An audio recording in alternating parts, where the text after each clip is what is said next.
Hey guys, welcome back to the Music Hole. My name is Cole, and today we're going to be doing my 9th entry in the series I'm calling The Best Albums of All Time, which really are just albums that personally blew me away, and I'm just excited to share them with you guys. So today we're going to be talking about an album from 2011 called Slave Ambient, and it's the second album by the War on Drugs, who are relatively famous at this point. They're mostly known for Lost in the Dream and A Deeper Understanding, which are both excellent albums, and I definitely recommend them. But this album in particular, I think is kind of being overlooked a little bit. I think it's really, really excellent. I think it's very consistent. It's probably my favorite War on Drugs album in terms of consistency. So I really like it. But yeah, so this video in particular is going to be a little bit shorter than some of my other album reviews. I only have 8 clips for you guys, and most of them are for lyrics, which is kind of cool. I like the lyrics on this album, so we'll talk about them. But anyway, let's start with track 1, Best Night, and just talk about it.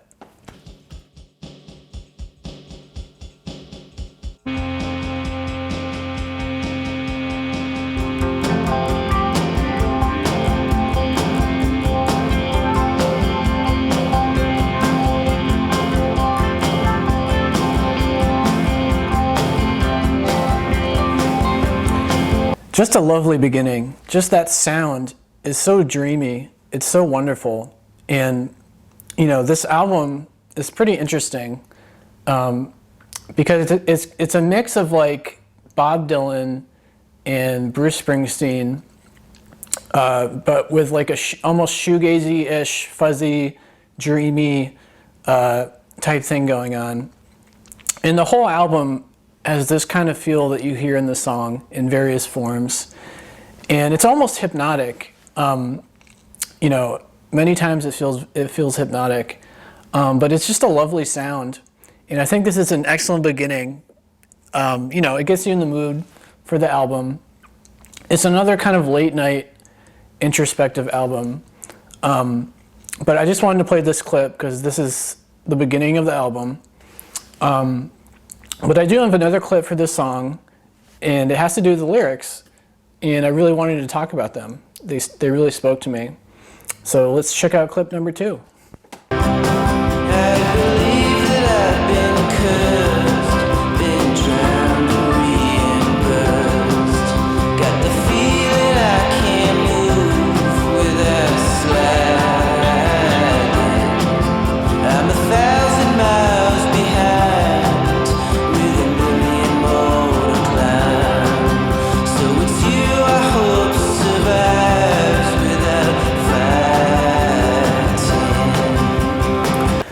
So yeah, I just love the singing on this part. I think the vocal melodies that Adam Granduciel uses in this clip just really stood out to me. And lyrically, the album is basically about a soldier who, was in a war and essentially just has major PTSD. So like when he says that he feels like he's cursed. He was drowned but reimbursed. So like the drowning, I would assume, is, he was in this war and he had this awful experience in the war. So he felt like he was drowning, but his life was reimbursed in the sense that like he didn't die, he wasn't maimed or anything. He survived the war, but now he's back home.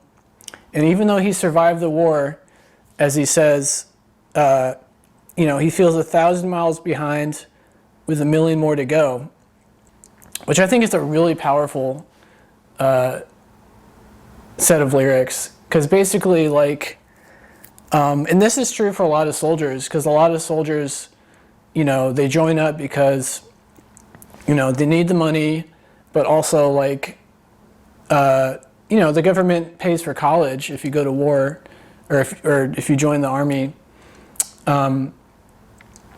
But he just feels like this experience has ruined his life so dramatically that he just feels like he's playing catch up, you know, in this really intense way. So I just thought this part of the song is really beautiful.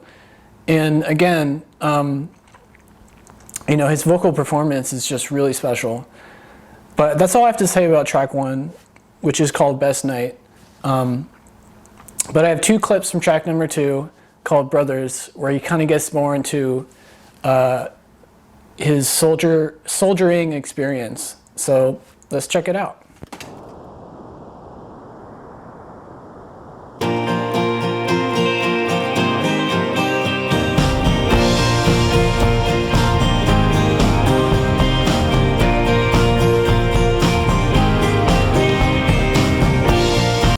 So yeah, just very quickly, I wanted to have just another example for you guys of just how wonderfully composed these songs are. You know, this is just another excellent beginning.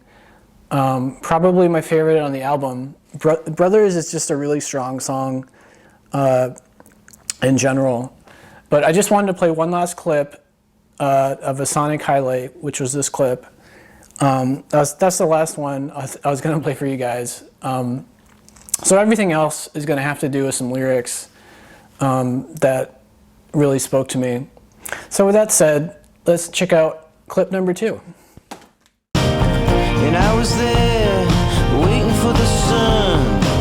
And I was there with the best sometimes. Looking out past the rubble. Pick yourself up all down the line. I love you, babe, and I'll be there till the end. Until then, it's crowded, babe. Just another really powerful set of lyrics. Essentially what he's talking about is, you know, he was there waiting for the sun. He's with his, he says he's with the best sometimes, the best being his army brothers, so to speak, you know, brothers being the name of the song. But this clip in particular is really just about this guy has a girlfriend, has a wife maybe, and really just her memory and his love for her is really the only thing keeping this guy going. You know, it's picking him up when he's down.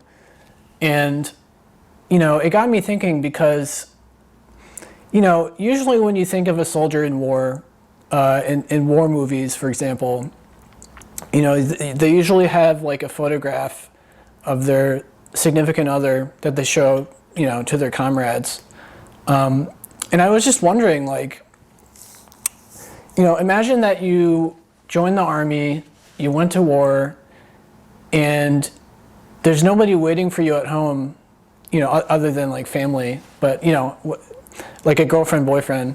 I can't even imagine how somebody would, you know, deal with the stress of war and of your friends dying and of all the things going on without having like that hope of like, well, if I survive this, you know, I'll get to see my loved one.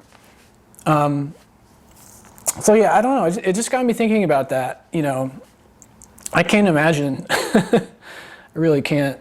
But yeah, this song is really special. Probably my favorite track on the album.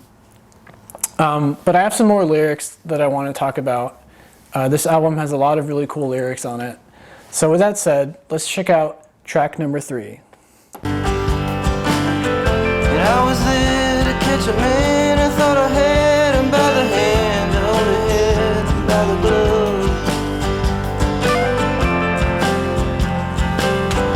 glove. So that was from track 3, which is called I Was There.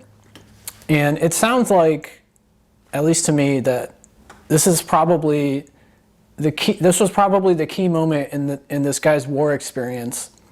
You know, because as he mentions, you know, he was there to catch him in, and he thought that he had this guy, but really he just had his glove.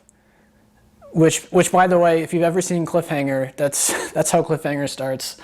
Is you know, Stallone has the girl, but really he just has her glove, and her hand slips through the glove and she falls and dies. But anyway, so this guy clearly, I would imagine, is just haunted by this experience. It's probably a really good friend that he tried to save, but I don't know if he was like in a helicopter or whatever it was, but it sounds like he thought he had this guy, but he didn't, and the guy just fell and died. And so I would imagine that this is like, as I mentioned, this is probably the key moment in this guy's war experience, and it might actually be the main source of his PTSD. So in that regard, I really like these lyrics, even though it's just a short part of the song. But yeah, so that was I Was There. That's all I really have to say about it. So with that said, let's talk about track number 4. It's just a feeling down by the harbor, babe. I catch a strong wind through my mind. Just keep it rolling. I'll take it over. I'll push it over this time. So that's from track 4, Your Love Is Calling My Name, and just really powerful, depressing lyrics. Because as I mentioned earlier, this guy essentially survived his war experience with the hope that, if he made it out alive, he would see his wife or his girlfriend or whoever it is.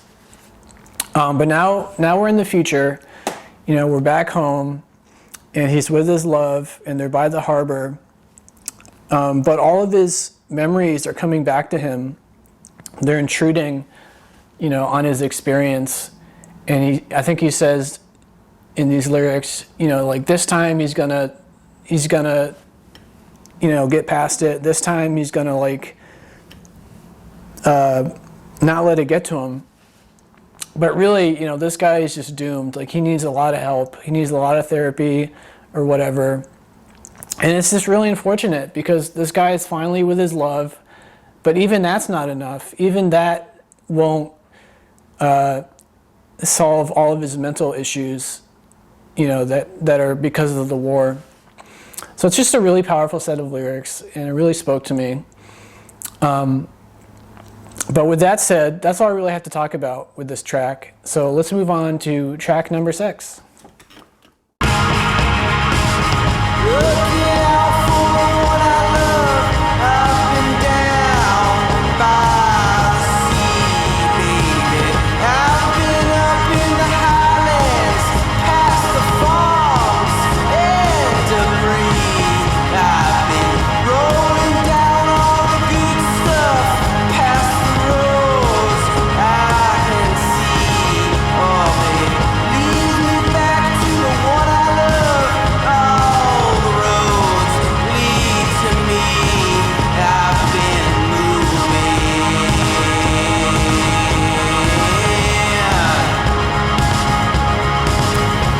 So this is track 6, Come to the City.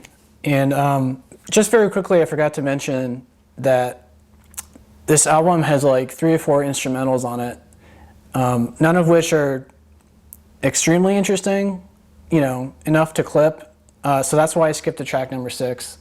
But anyway, these lyrics are really important because in the beginning, he talks about, it sounds like he joined the army for his love, so that he can provide for his wife, his girlfriend, and that was kind of his motivation. But now that he's home, now that he has PTSD, and his life is kind of in turmoil, it sounds like maybe she left him, or they broke up, or something happened like that. And at the end of this clip, he mentions, he's been moving, but also he's been rolling down on the good stuff. And so I kind of interpret that as this guy might be homeless now. he might be a drifter, and by rolling down on the good stuff, I literally interpret that as like maybe he's been taking drugs, you know, the good stuff being like heroin or cocaine, or I don't know what it is, but he's been rolling down, as in like his life is spiraling down, you know. So I guess he's like a homeless drifter, drug addict. That's how I interpret these lyrics. I could be wrong. You know, if you have a better sense of what these lyrics are about, please let me know in the comments. But anyway, so that's all I really have to talk about with this song. So with that said, we're going to skip to track number 8, again because of some instrumentals on track 7. So let's check it out.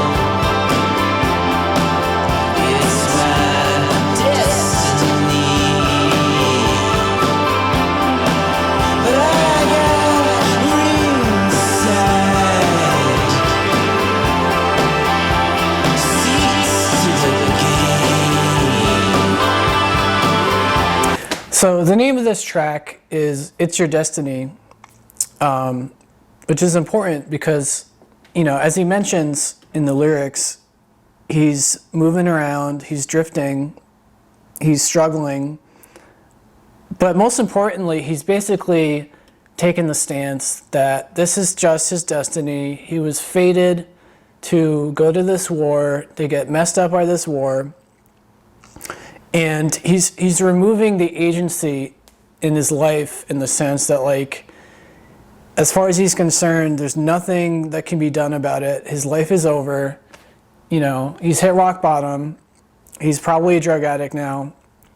And he's just accepted that his life is over. And it's just a really powerful message. You know, I'm glad that Adam Granduciel created this album. You know, I don't know if he's a veteran, but he's basically speaking about, you know, as I'm sure there are in your hometowns or home cities or wherever. You know, in my hometown, we've got some homeless people and some drug addicts, and many of them are veterans who are kind of in this guy's shoes. You know, they've kind of clearly hit rock bottom, and they've kind of just decided they're not going to better their lives, you know, or maybe they just can't mentally. But anyway, this was the last track that I wanted to talk about. You know, even though I don't have too many clips from this album, it's a really, really strong album. Every song is excellent. It's well recorded. The musicianship is wonderful. Adam's singing is just really good. And it's really an album that has no bad songs on it, in my opinion anyway. I think I mentioned that this is my personal favorite War on Drugs album, mostly for that reason. Just the consistency is pretty amazing. But yeah, you know, again, this is the War on Drugs. This is their second album, Slave Ambient. I hope you like it. I really do. You know, again, if you don't like it, that's totally fine. All I can do is be excited and share my excitement with you guys. So I hope you like it. And again, please feel free to share with me your thoughts in the comments, you know, especially if there's some interpretations you have that maybe I didn't consider. That'd be kind of cool. But anyway, you know, check them out. If you like the video, please like and subscribe. It would really help out. I enjoy making videos. And I've got a whole bunch of stuff lined up, so I'm really excited. But yeah, final thoughts. Great album. Check them out, and I hope you like it. Have a good one.